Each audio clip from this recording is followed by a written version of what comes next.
What key element is missing on your LinkedIn profile? What kind of content should you post on LinkedIn? And how do you actually get clients from it? Well, you're about to find out.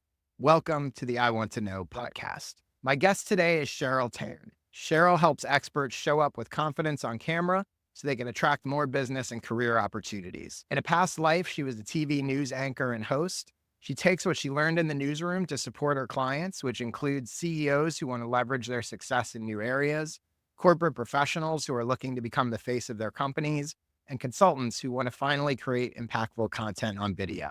You can find her on YouTube through her Stand Out with Cheryl Tan podcast and her Camera Ready newsletter. She also happens to be a client of mine, so I'm extra happy to have her on here. Hey, Cheryl, welcome to the show. Josh, thank you so much. It's been wonderful working with you, and thank you for having me on the show. Yeah, I am excited and only slightly intimidated by the fact that you are an on-camera expert. I will try to hold my own. Obviously, I've been working with you for a bit and so know a lot. And one of the things that when we were talking about is we were starting to get into LinkedIn strategy and all things sort of LinkedIn and content and how to make the most of it. So I was like, you know what? Why don't we do this as an episode and I can share a bunch of advice and other people can benefit. So that's what we're going to dive into today. So let's start with what is your first question? So I should say that I've been on LinkedIn for a while and I love the platform. I've been able to create connections with people on there. But right now, I just use LinkedIn really as just a place to say, hey, this is what I'm up to. And there's never been really any strategy with it. So I'd love for you to share any ideas you have for how I can rework the profile to attract more of the people I want to work with in the future. Great. Yeah, it's a good place to start because I think LinkedIn's evolved so much over the years that a lot of people, their profile still, they kind of just think of it as a resume, right? Like, okay, here's my resume and whatever. And now it's really become a content platform and and a connection platform and people are using it in a lot of different ways. So first of all, for reference, for anyone that's listening and watching this, Cheryl's profile is Cheryl Tan Media, and we'll have a link in the show notes if you want to follow along with some of the suggestions that I'm giving her, and also connect with her and follow her, especially if you need help getting better on camera. So obviously, Cheryl, we've talked about this a bit, but for people who are listening and don't know, talk a little bit about who your ideal client is and who you're ultimately trying to attract on LinkedIn. So my client is a corporate executive, a seasoned professional, could be a CEO, it could be an entrepreneur, but it's someone who is interested in using video to attract more opportunities. So those opportunities could be more people buying their book. It could be a new service line that they're launching. It could even be someone who is an executive who is looking to maybe go higher in their career, but they're interested in using video to kind of step out and be seen by their audience, their peers, their bosses in that greater light. So one of the things I'm going to start with some sort of broad general stuff, and then we're going to get into some sort of specific stuff for you. So the first, I think, key point here is for anyone who wants to optimize their profile, right? You're optimizing for your ideal. We very specifically use the phrase ideal client. And I think there's a big differentiation between ideal client and only client. And this gets into niche and a variety of things, right? So people a lot of times are hesitant. They say, well, I can help this person and that person and that person, and I can do this service and that service and that service. And I don't want to scare any of them off. You can see that in their profile. They wind up with a very sort of generic, very broad profile. They sound like every other person who offers a similar service. And this isn't just with LinkedIn, this is with everything. But I think what you want to do is you always want to look at your profile and you go, I want to optimize this to attract my ideal client. And that usually is the person that you most want to work with and or can best serve. Doesn't mean only. So people are hesitant to do this because they're like, but that other person is not going to realize that I can help them. Like your bigger problem is the person that is your ideal client not realizing you're perfect for them. You want that person to look at your profile and go, oh my God, slam dunk. This person is exactly what I need. They know who I am, they specialize in working with people like me. So when you look at your profile and you have in mind sort of who that ideal person is, you always want to be creating it and optimizing it with that filter in mind, right? And there's an analogy I use for this sort of ideal versus only that I use this analogy of a dartboard, that when you play darts, you're aiming for the bullseye, which is actually the small, narrowest part on the board. But some of your darts are still going to land outside the bullseye and you'll still get points. So that's what you want to do with your profile. You're optimizing your profile for the bullseye, knowing that other people are still going to be interested in it. That's just a sort of general note to kind of keep in mind. So along those lines, the next kind of general note about your profile is there should be some keywords or phrases or terms or language that you use in your marketing, your messaging everywhere. And the way you describe your services, the way you describe what's unique about it, the way that you describe the people you work with, those kind of things. And you want to make sure that those keywords or phrases are appearing in your profile and probably in multiple places. And I want to be clear here that I'm not talking about keywords as in search keywords, because I know a lot of people in LinkedIn are optimizing their profile for recruiters in a lot of cases. And again, if you're looking for a Yeah. job, that's maybe a different story. But if you're looking for clients, it's not really a search. You don't really care if recruiters find you. Like that's not Right. really the sort of ideal thing. So I'm talking about optimizing for marketing or messaging keywords, not optimizing for search keywords. And what's interesting is looking at your profile, like one of the first things that jumped out at me is you're helping people on camera. The word camera is a key to what you, but the word camera doesn't currently appear in your header image, in your bio, in your anything, right? So you're using other words to talk about it, but that clear phrase of like, I will help you be more confident on camera is not in there. To your point, bro, I was trying to make it more broad to reach all of the different people that I have and can work with. And so I was thinking, well, the camera on camera part of it is too narrow. Which is a common thing. And my advice is I always think that you want to aim for perfect for someone, not okay for everyone. So the fact of the matter is that the core of what you do, again, may not be only, but the core of what you do is help people on camera. So right now, if someone has that issue in their own mind and they look at it, they don't know that you're perfect for them. They know that maybe she can help. She does media training, she does whatever, but they don't know in their mind, they're going, I'm really not confident on camera. And looking at your profile and going, oh, she's a media trainer, you're forcing them to connect the dots, which some people will do. It doesn't mean that some people, but you want to make those dots connect themselves, not make them connect the dots, make them go like, oh, okay, that's exactly what I'm looking for. The next thing I would say here is you also want to make it clear what you want people who check out your profile to do. There are various different things that may be. It may be join your newsletter. Obviously, it's ultimately hire you, but usually there's sort of steps in between. Maybe it's, I want them to check out this resource. I want them to listen to my podcast. I want them to, in most cases, I would recommend you try to get them on your email list, to your newsletter, whatever. That's probably the best step.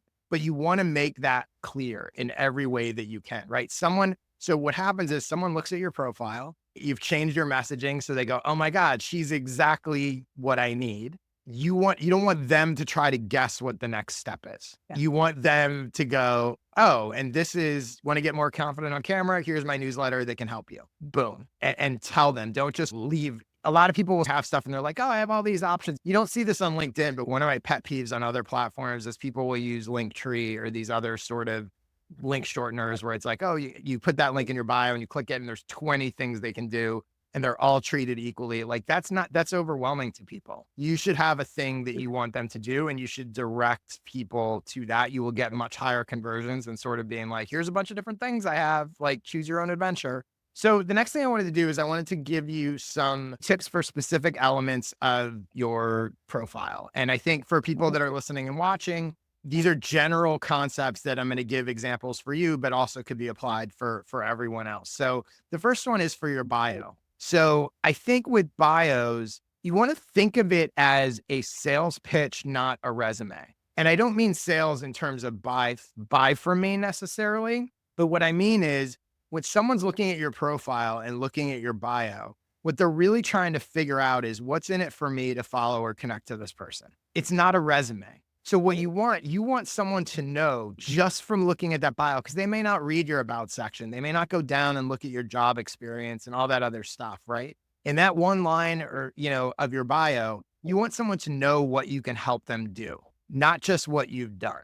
What's in it for them? What's the value they're going to get from connecting to you, following you, from doing anything else? So for example, my bio says content strategist. So it explains kind of who I am or what I do. but then it just has the line, I'll help you get clients from your content. Automatically, people know if I'm someone who wants clients from my content, okay, now I'm at least curious. Maybe I should follow this guy. I know what's in it for me as the follower, the audience person. So for you, if it has some line of like, I'll help you get more confident on camera, boom. Anyone that looks at your bio knows instantly what the value is, what's in it for them. Versus right now, your bio says media strategist, leadership and executive communication, former TV news anchor. All true, all good credibility, doesn't make somebody know like why they should care, like what's in it for them. That's a very simple thing that you can do to your bio. The next one is your header image, a header image tip. And again, some of this is interchangeable. So everything I just said about the bio could also be done in your header in an additional way. But if you want to use the header for sort of different messaging, one of the things that I think can be helpful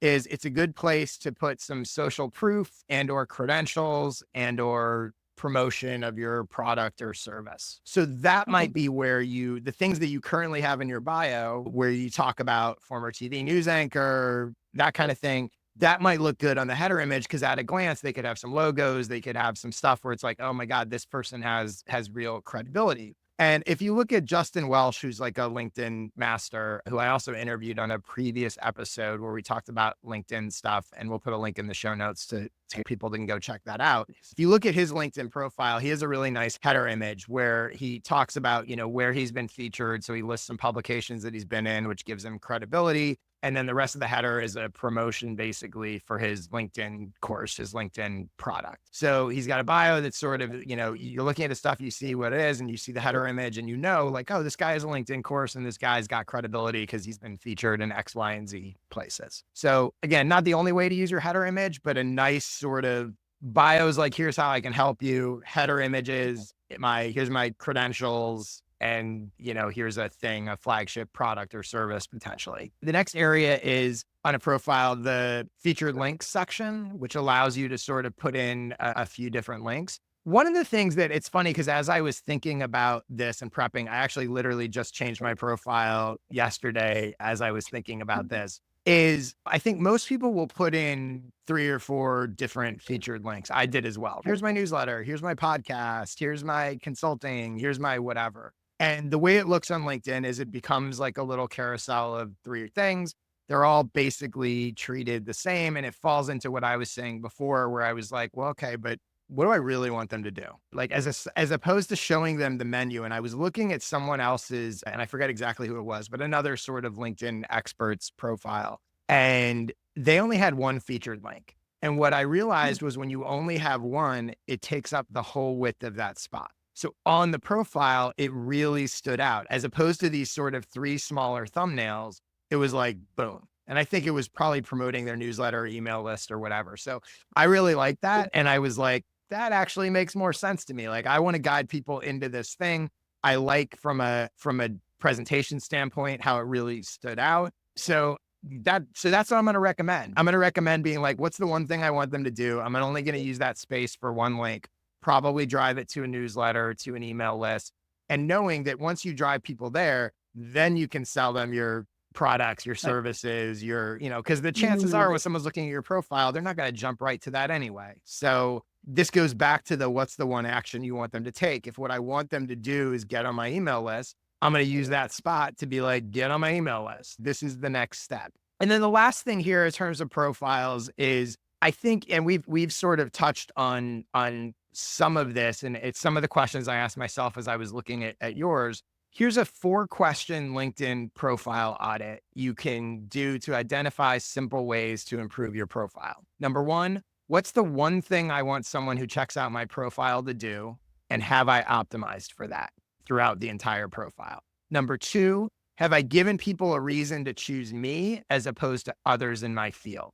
This is another huge mistake people fall into. They talk about, I do blah, blah, blah, blah, blah, but they're not the only person that does blah, blah, blah, blah, blah, blah. So playing up those differentiations and going like, this is the reason why to choose me. I have this set of expertise or these credentials or this unique approach, like getting some of that into the profile, even if it's in your about section, to sort of make it clear, like why you as opposed to someone else.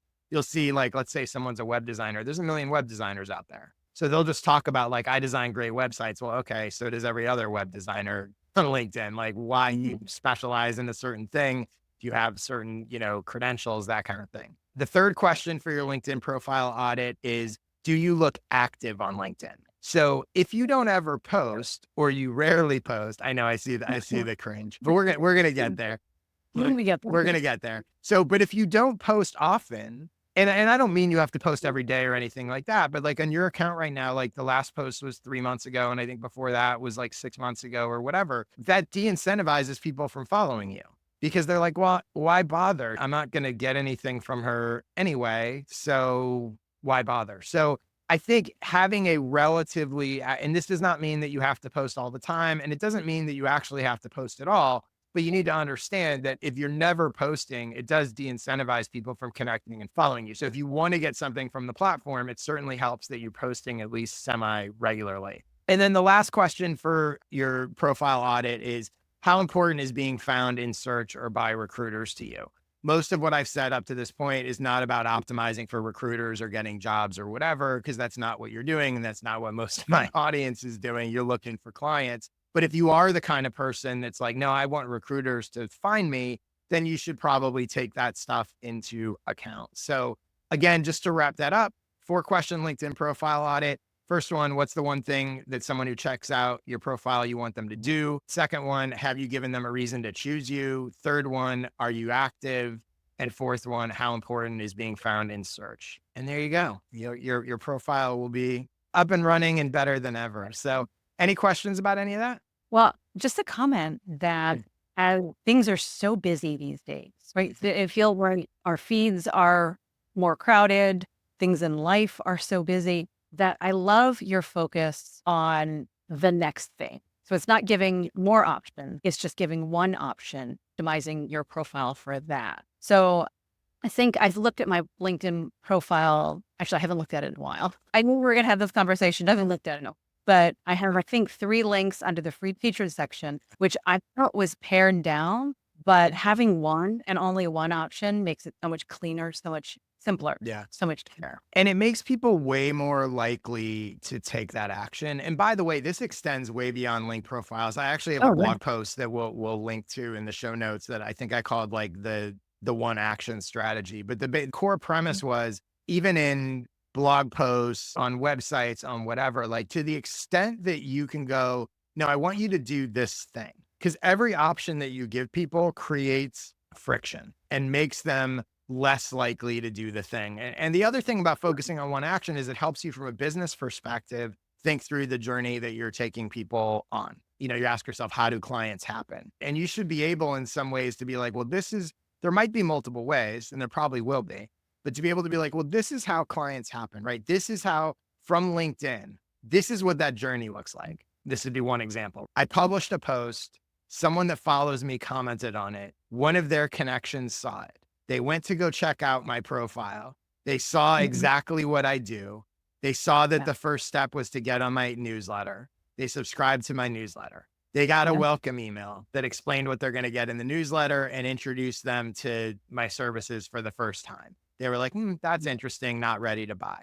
They got my newsletter for 2 or 3 or 4 issues, whatever. They replied to my newsletter. I replied back to them. They saw the offer again in the 5th issue of the newsletter, and now they hired me. And it may not be that every time, but that is one path through which clients happen. And you can know, like, okay, if someone, the person who doesn't follow me on LinkedIn, doesn't know I exist, they see a comment, they go to my profile, like there's a logic there. Oh, now I get what she does. I'm going to connect with her. Oh, I'm going to get on the newsletter.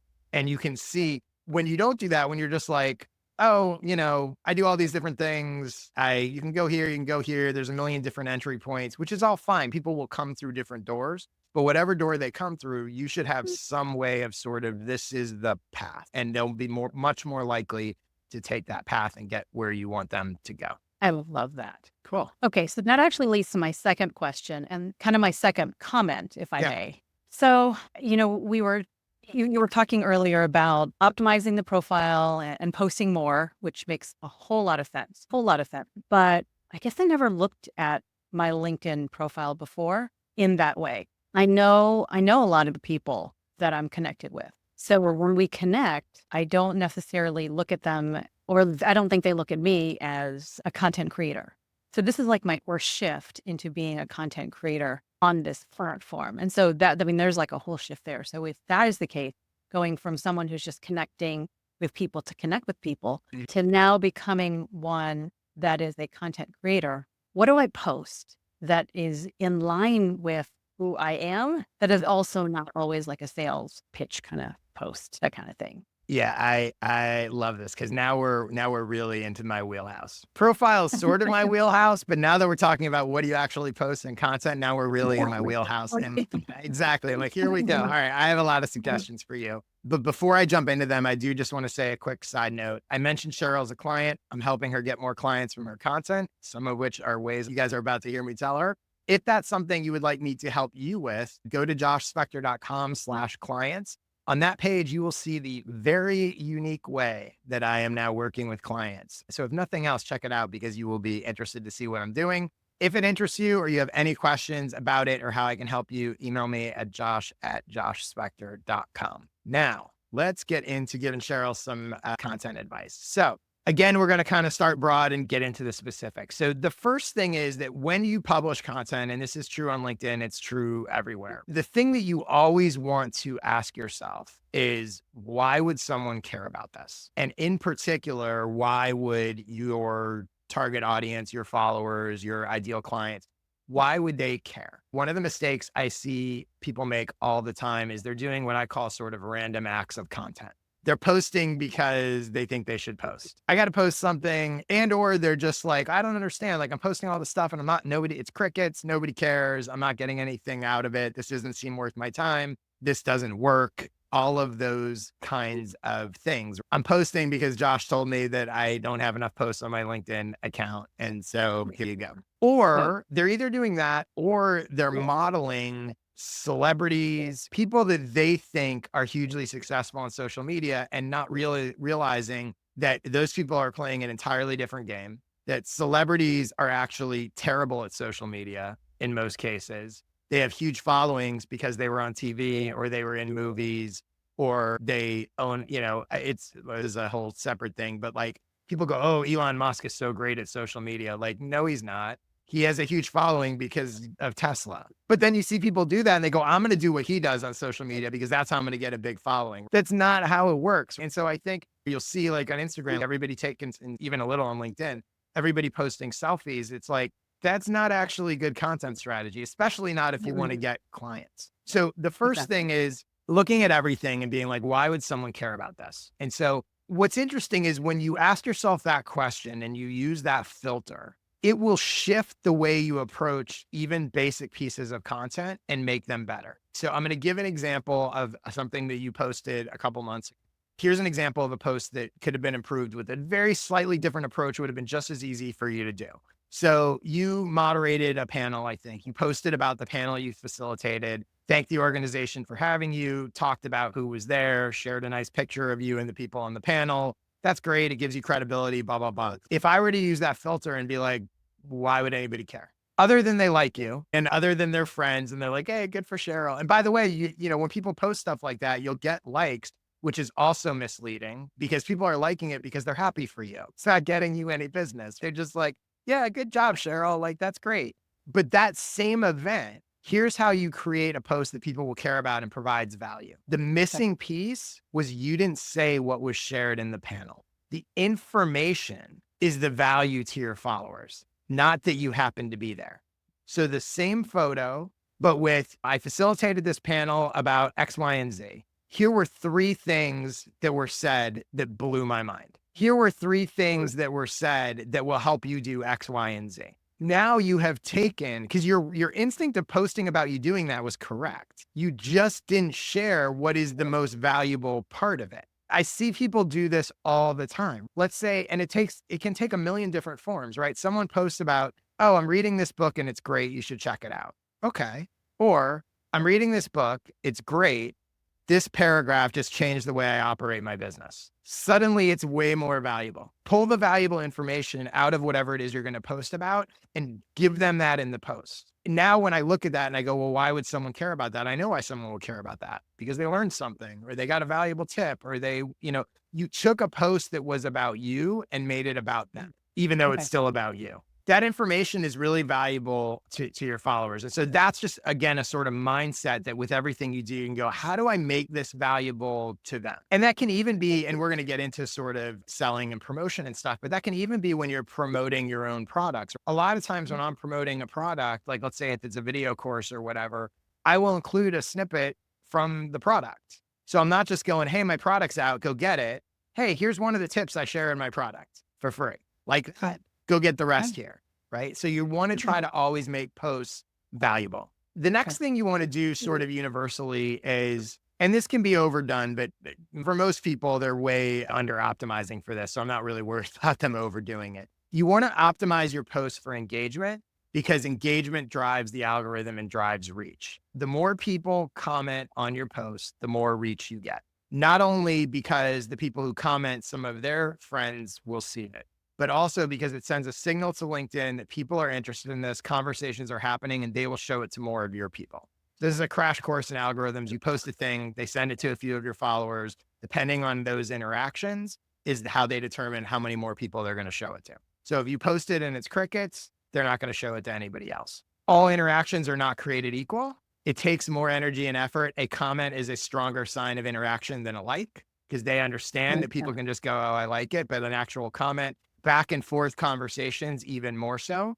So someone comments on it, someone else replies to them, you reply to them, back and forth. So all those things. So what that means is at its core, engagement leads to more reach, right? So you always want to reply to the comments you get. So let's just take the post that you had before. And let's say you did it a different way and you're like, here's the 3 things that were said at that panel, blah, blah, blah. And somebody replies and says, oh, that's so interesting. I found that second thing you said, I found to be true. Well, you go reply to that comment and you go, oh, it resonated with me too. I'm curious, what was the scenario in which you found it to be true? Prompting yet another reply from them. So now you've turned one, they commented initially, you replied, which also counts as a comment and engagement, replies on your own thing. So now there's 2.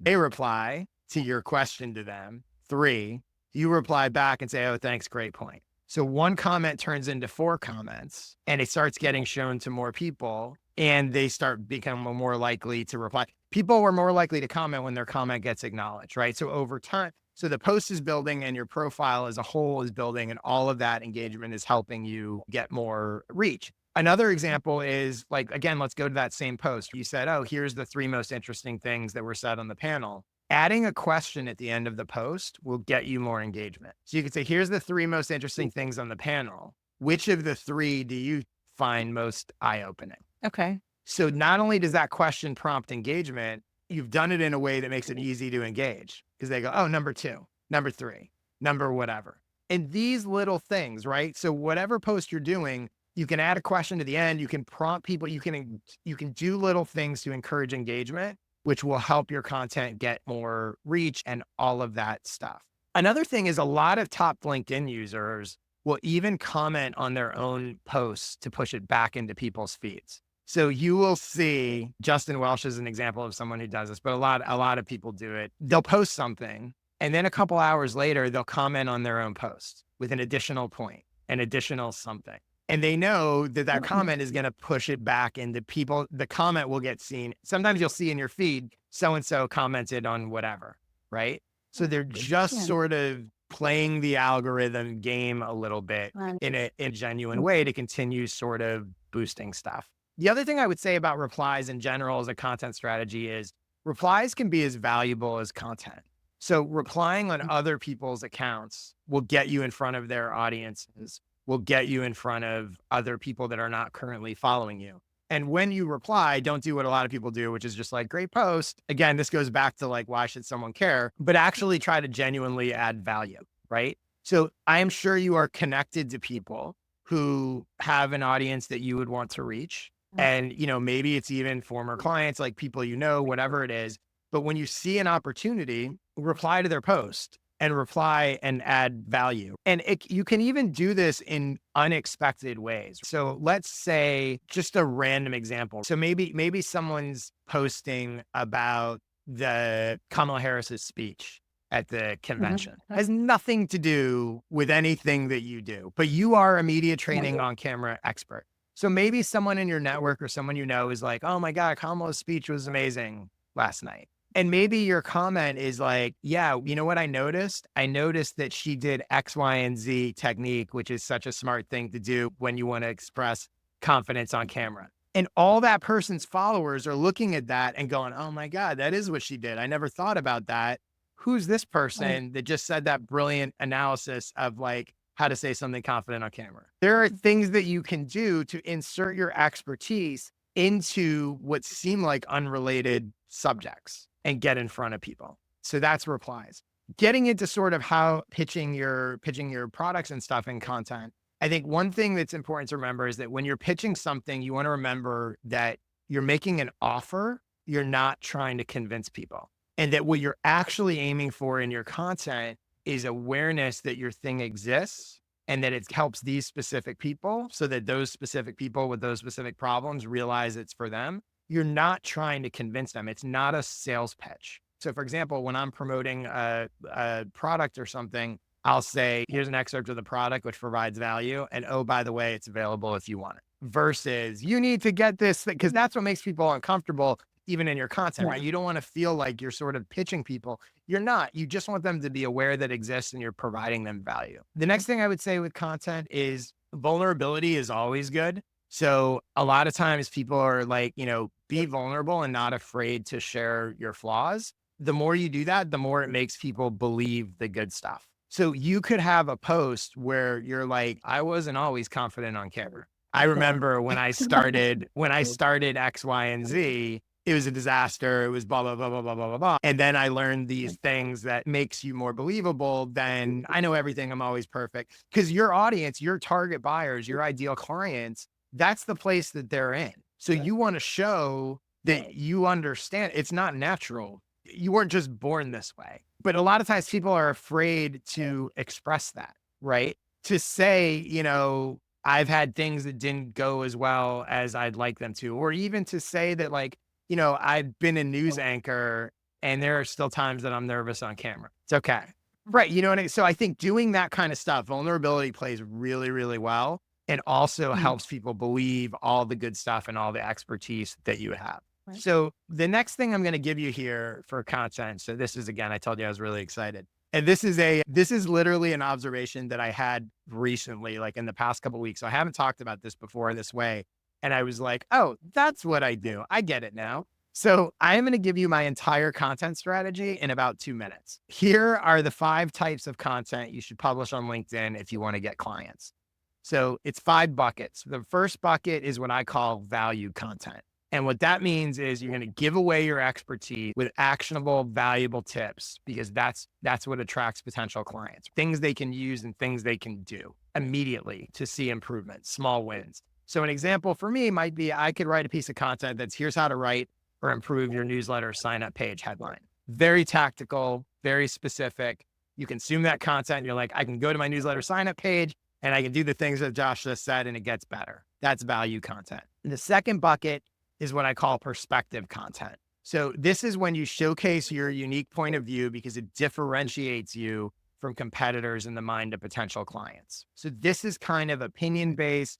This is kind of line in the sand. In your case, it might be like most media trainers think this, but I actually think this, or I do it this way. So an example for me is one of the things I talk about all the time is I say that lead magnets are overrated. For people that are about like email list audit growth, like that people are like, wait, what? Like, I don't understand. Some people are going to hate that, but other people are going to go, yeah, I agree. Like, I don't like lead magnets either. So it's that kind of line in the sand. This is my perspective, and this sort of differentiates me from other people in this space. The third bucket of content is what I call teaser content. So this is where you're going to tease your upcoming newsletter or your other content or even an upcoming product or service because it gives potential clients a reason to get on your email list or to connect with you or to follow you. So for example, I do this on LinkedIn and Twitter all the time. I will tease what's coming out in my newsletter. So I might say in my newsletter tomorrow, I'm going to reveal the most common email marketing mistake people make and how to avoid it. Sign up here to get it. I will include the link to it. And those posts do not get a ton of reach. LinkedIn doesn't love because there's not really value in the post. It's a tease for value to come. LinkedIn doesn't Yeah. love when you share links. It's kind of promotional, but they get me newsletter subscribers. So the reach will be small, but every time I do it, I get a handful of new email subscribers because they go, I want that thing that I'm curious. It's literally, it's why I call it a teaser content, right? It's a tease. And the news business and whatever, like you probably understand how to give people a tease. So effective because ultimately you do want them to take that next step and connect with you and not just sort of just follow you on LinkedIn. The fourth bucket is what I call results content. So this is sharing case studies, social proof, testimonials, talking about the results your clients get, because that really makes potential clients want to hire you. One, they're learning from you. She gave me a great tip. That was really helpful. Oh my God, look at what this other people that are actually paying her are getting. I want those results. So for example, I might talk about how this literally just happened yesterday, actually. I might talk about how a client of mine who only had 9 sales of his course since May just got 14 in a week using my advice. Oh, And he that's actually awesome. tweeted about that. So I'll have that testimonial and I'll go like, look, this is what can happen. And that's different than how to do something. It's like, this is what's happening with the people that I'm working with. And again, very powerful in terms of getting clients. And another example of like, just like the teaser content, that's not going to get massive reach because there's not a lot of value in that for people, but it's going to get buyers because the people that see it are going to be like, wait, that's what I want. And then the fifth bucket here is service content. So this is actually helping your existing clients. So it could be replying to their posts, which help them get more reach, sharing their stuff, sending people their way because it makes them feel valued and wanting to tell other potential clients to hire you. So you can do this through retweets, shares, comments. Even this podcast is an example. You're on because I want to talk about LinkedIn strategy, but I also realize you're a client and this is a way to give you sort of extra bonus exposure. Everyone that's going to see this now knows you can help them get confident on camera. And I highly recommend they reach out and hire you, right? This is, besides being value content and a lot of other stuff, this is an example of service content. And so I think the other thing I should mention is that a lot of your content can check multiple of these boxes. There is overlap. It doesn't just have to be one or the other, but those 5 buckets. So again, the 5 types of content you should publish on LinkedIn if you want to get clients: valuable content, perspective content, teaser content, results content, and service content. If you're doing that regularly, you are going to get clients. Questions about any of that? That was great to hear the types. I mean, I follow a lot of creators as well as you do, but having the distinction of these different buckets, how then do you decide? And I think you're on several platforms, right? I think you're on X, you're on LinkedIn. And so do you have like a way that you share to all of them at a specific time? Do you post a day, several times a day? I've had different approaches over the years. It sort of varies. So I'll talk about what I'm doing currently. I post on LinkedIn once a day. Sometimes I'll have an extra post. A lot of times so basically right now on LinkedIn, I'm posting at 6 a.m. I'm in Los Angeles. So 6 a.m. Los Angeles time. I schedule that post. I just schedule it through LinkedIn. I don't even use like a third-party scheduler or anything like that. I will usually schedule those posts a week in advance. So on Sunday or whatever. So every 6 a.m., I know a post is going out. The newsletter the teaser posts, I will a lot of times post in the afternoon as sort of a second post of the day because I know they're not going to get the reach. So the 6 a.m. post is sort of, this is my shot at a post that hopefully is going to do really well and whatever.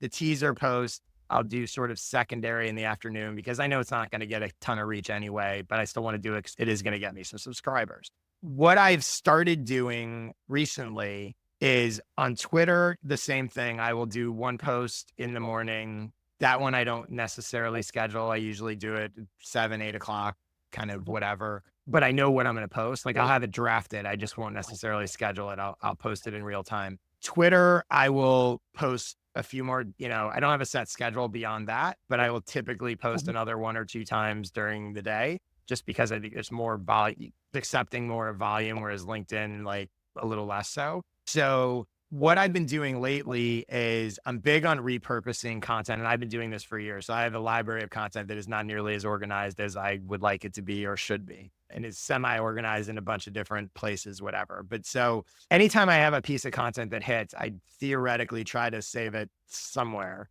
and theoretically try to remember to repost it again in 3 months or 6 months or whatever. Could be much more. I'm not great with logistics and organization, could be much better than it is. But I have a lot of content that I can repost. I also have excerpts of blog posts, excerpts of newsletters. I have stuff that I kind of quote unquote know works. And whenever I have that, I will reuse it over and over. So my approach now has been, I'm using Twitter as sort of the testing ground for new stuff, even though some of it is repurposed stuff. But a lot of, when I have an idea for a new piece of content, a new social post, I'll put it on Twitter. The stuff that works, I'm using as LinkedIn. So in theory, LinkedIn, I know it's either worked on Twitter the sort of previous week, or it's something that has worked in the past. And it's going on LinkedIn. So, and the reason why I've sort of gone to this model is, number one, it ensures that there's sort of different, the same things not being posted the same day on each platform. Also, Twitter reach and Twitter is not what it once was. I still love it, but it's not what it once was. I have 32,000 followers on Twitter. I have like 6,000 on LinkedIn, but LinkedIn's growing faster. For a long time, I didn't use LinkedIn at all. But my focus now, I see more upside and better new followers and all that on LinkedIn. So that's why I'm like, you know what? I'm going to put stuff I know works for the most part on LinkedIn, and I'll let Twitter be sort of a testing ground for the most part. So that's how I'm approaching it in the moment. I don't think there's any one right or wrong way to approach it. I don't think that you have to post every day. Again, content is sort of my business. So it's like, and I've got a huge library of stuff to pull from. So it's not overwhelming for me to post every day. But the other thing that I've done sporadically, but now I'm much more focused on, is I'm really replying to basically every comment, especially on LinkedIn. And that's making a big difference. That's helping me grow there. So again, I'm only posting on LinkedIn once a day, but then I'll go in the afternoon and reply to all the comments and that kind of thing. So that seems to be helping. I do think it's really helpful, whether you say, oh, I'm going to post once a day, or I'm going to post 3 times a week, or having some sort of schedule for yourself, whether you schedule in advance or not, I think is really helpful, because I think otherwise people sort of fall into the trap of like, I don't know, I'll post 8 times today and then nothing tomorrow. And the consistency matters, and the consistency and the repurposing, right? It also becomes easier when you realize you have content everywhere, not just social posts. So you can, I said this the other day, that like your sent emails folder is overflowing with social posts. You just don't realize it. So go to your emails, go to the exchanges you've had with clients, or even video exchanges, Zoom calls, whatever, and be like, that person that asked about that advice that I gave to that person is a great social post. And in some cases, you can literally copy and paste it. Some of content is a mindset.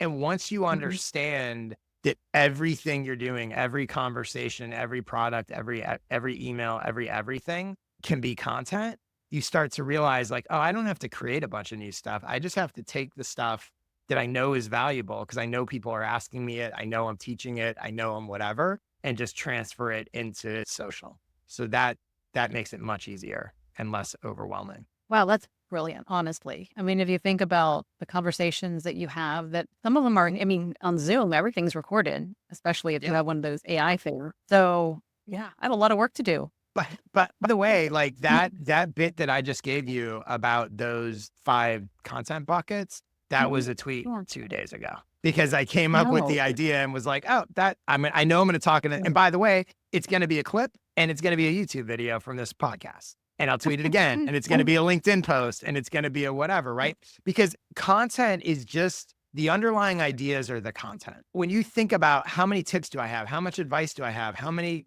stories? How many whatever? Like, I don't need to quote unquote create new content. I just need to pay attention to all the stuff that I'm saying and talking about and interactions I'm having, and repurpose it. And then when it works pretty well, and that's relative, right? People have different followings, and it doesn't have to go mega viral. You go like, oh, I usually get no likes and this one got 3 likes, I'm going to reuse that one. 3 months from now, I'm going to post it again, right? Like it's all relative. And that's the other thing, right? As you start to build up these things that you can reuse, there's less and less pressure to create new content. I'm posting every day on LinkedIn. None of it is stuff that I've created this week to share. Wow. Okay. I've heard you say before that the power is in the curation. I Yeah. think I've heard you say maybe in one of the field sessions or Yeah, something and that the that curation. and that's another thing, right? It doesn't even have to be. All it has to be is valuable. It doesn't even have to be your own stuff. The example I used of a book, right? If you're reading a book and you're like, "This was a brilliant thing that this person said," I'm going to go tell people on LinkedIn about it, and I'm not just going to say go read the book. I'm going to go, "Hey, I'm reading this book, and there's this idea, and this was amazing. Anyone else going to try this?" That's the question at the end for engagement. Oh, I read that book. I love that. Like you can see how all these little pieces, which are very little and simple, but it's when you Yeah. start to thread them together, you have content, you have engagement, you have reach, you have clients, you have profile that says what you do, you're attracting the right people. Like and that's why I talk about what I do as content strategy, right? That's just strategy. And once you understand the strategy, everything else becomes more effective. Speaking of which, let's get to your last question. Okay. So you mentioned earlier that you're not doing like a hard sell on social media. That's not how it worked for you, and I don't want it to be for me either. Yeah. So if that were the case, what is the best way to promote products and services? And maybe you're talking about it on a place like LinkedIn, but actually get business from it and not feel like you're always watching. Yep. So some of this I touched on a bit, right? So case studies showing results, the concept that you're making an offer, not trying to convince people, that you're building awareness. It's not a hard sales pitch. So some of that we've sort of touched on. Another thing, this is a really simple way to do it. And one of my favorite things that lays into that is you want to incorporate subtle references to your product, your service, to what you do into your content. I'm going to give you some specific examples of how to do this. So one of the things that I mentioned to you before was like, okay, go into your emails and look at the advice that you gave to your client. And maybe you gave advice about, here's what you should do the 60 seconds before the camera goes on. This is maybe something you had said to somebody. So based on what we've talked about, you go, you know what, that's a good social post. And I'm going to go do this post that's like, here's what to do the 60 seconds before the camera goes on. Awesome. Here's what you add to it. You reference that it came up in conversation with the client. So you say, I was talking to a client the other day about what to do 60 seconds before you go on camera. And that, not a hard pitch, but that reference reminds everybody that sees it, oh, she works with clients. Oh, she helps people get confident on camera. So when you incorporate references into your content, subtle references to client, to product, to service, to whatever, you're basically pitching without pitching because everyone that sees it now knows, oh, she's not just sharing an opinion. She actually helps people with this. She takes on clients. I didn't know that. And so like, I'll give you some other examples, right? So one is like, I said this to a client the other day. Another, you could be like, I was helping a client get comfortable on camera and blah, blah, blah, blah, blah, blah, blah. So you're wrapping the advice, the tip in the framework of I work with people and I help people do this, right? Here's another one. A question I always get asked by people uncomfortable on camera is blah, blah, blah. Now people are like, oh, people who are uncomfortable on camera, go to her and ask her for help.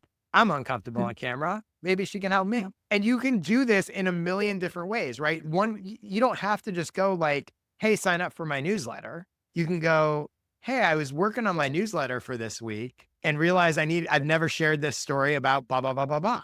So those subtle references are a way to promote your stuff without and honestly, you could be doing those in almost every single post and it's not going to feel obnoxious. It's not going to feel whatever, but over time, people are going to be like, oh my God, she's helping this client with that. And I have that problem. And she helped this other client with that. And I have that problem. And like, maybe I should be talking to Cheryl. So that's one thing that I definitely recommend. Another thing, I touched on this before. Don't be afraid to incorporate links into content. A lot of people are like, don't post links and the platforms don't like it and the algorithm hates it. All that's true. They're not going to give you much reach, but there are other benefits, right? So yeah, okay, that post is not going to get showed to as many people when I put the link in it, but I'm going to get email subscribers from it. So I wouldn't only post links, but I don't think you should be afraid. Feel free to post links occasionally. Another thing, don't be afraid to say stuff over and over again. This goes into repurposing posts, but also the same core messages. Most people, including your followers, did not see it and they do not remember it. I can tell you because I will go back and look through my post from 3 months ago and go like, what do I want to repost? And I don't even remember posting half of that stuff. And I wrote it. So I've never, I repurpose stuff all the time. I've repurposed it multiple times. I have never had a single person say, why do you keep posting that thing? When you post something on these platforms, in most cases, only 10%, even if it worked well, only 10% of your followers saw it to begin with. Really? So yeah, because organic reach is really low. So we feel like, I can't believe I'm going to say this thing again.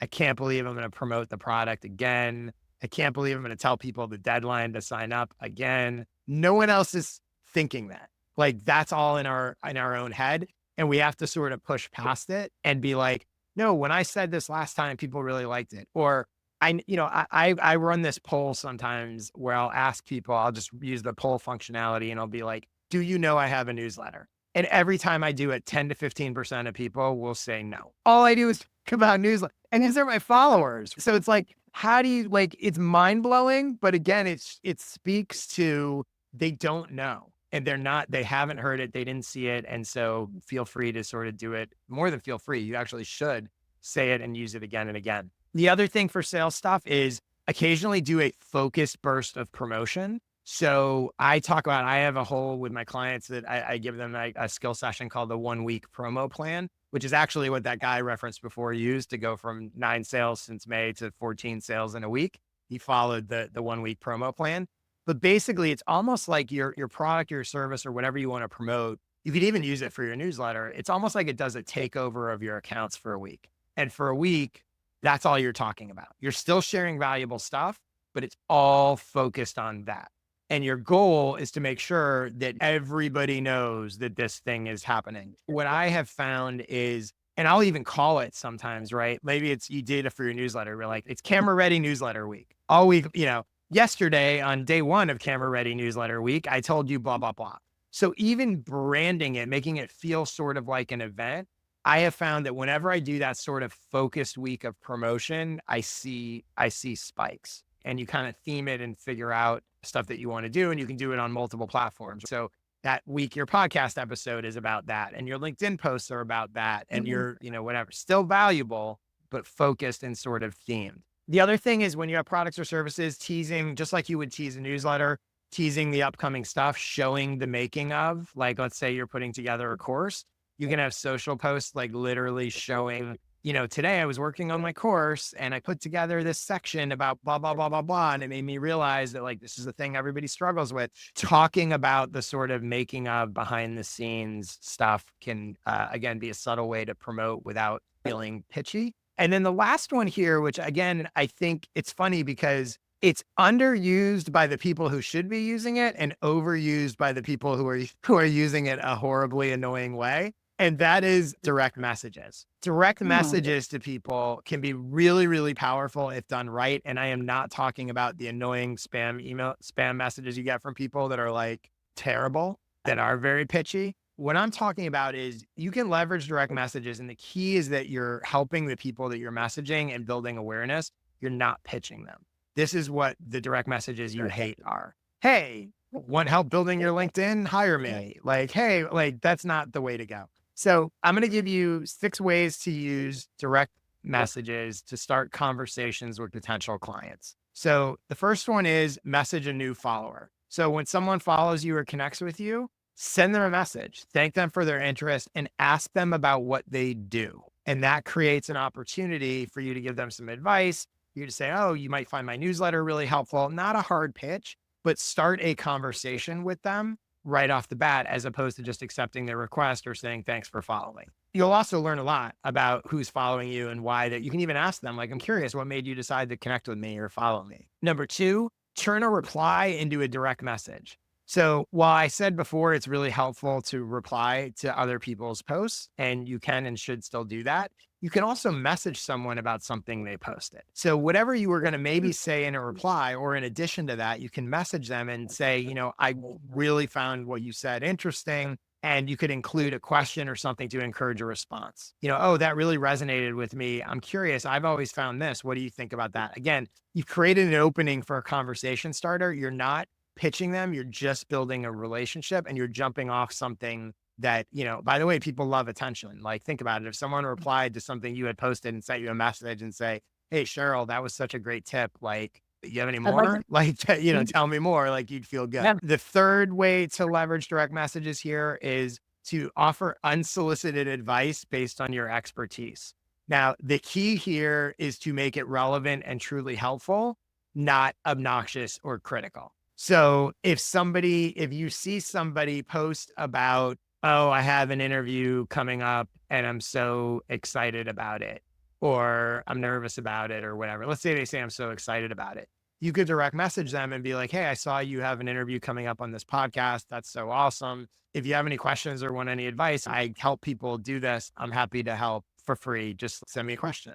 That's offering to be helpful versus going pitching your thing. And it's relevant because you saw that they're doing this thing. So that's another way that you can use these sort of messages.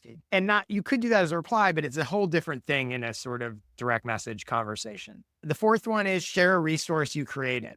So someone posts about something, you have a blog post, a podcast episode, a newsletter, something you've created that's relevant to what they're talking about. And you can reach out to them and say, "Hey, I saw you talked about X, Y, and Z, or you're struggling with this or whatever. Here's a free thing I thought you might find valuable." Again, make it relevant, make it free. You're not promoting a paid resource. You're not saying, "Go buy my thing." You're just going, "Hey, I know I got a thing that might help you. And I know that it might help you based on what you talked about." The fifth one is the same thing, but it doesn't have to be a resource you created. You can share a resource that someone else created.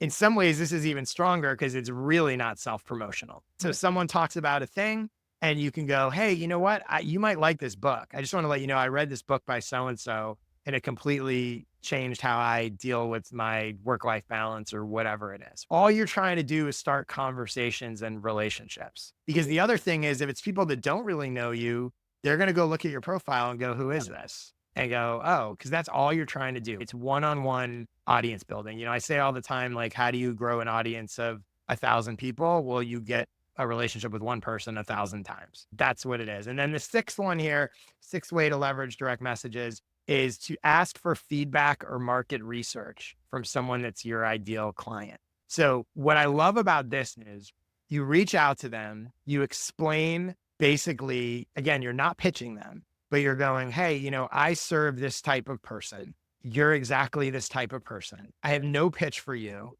but I'm just doing some market research and I'd love to talk to you for 5 minutes, 10 minutes. I'd love to have you fill out this survey.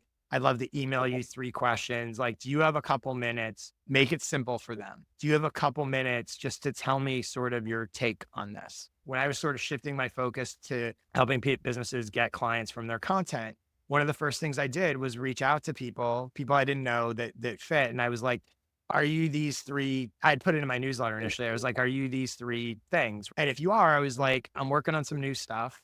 I'd love to just hop on a quick Zoom with you and ask you 10 questions." And super, super helpful. The key is you have to genuinely want feedback and want market research, not just like an excuse to then pitch them. And I'll tell you what happened. I did a bunch of discovery calls with people. And literally I went into it thinking, like, I told them, like, "Look, 15 minutes." And then we would do it. And they like to talk about themselves. They like to talk about their situation. They like to say, "I have problems with this," or "I don't have problems with that," or whatever. Those calls all went longer because they were like, "No, I'm happy to stay and chat about it."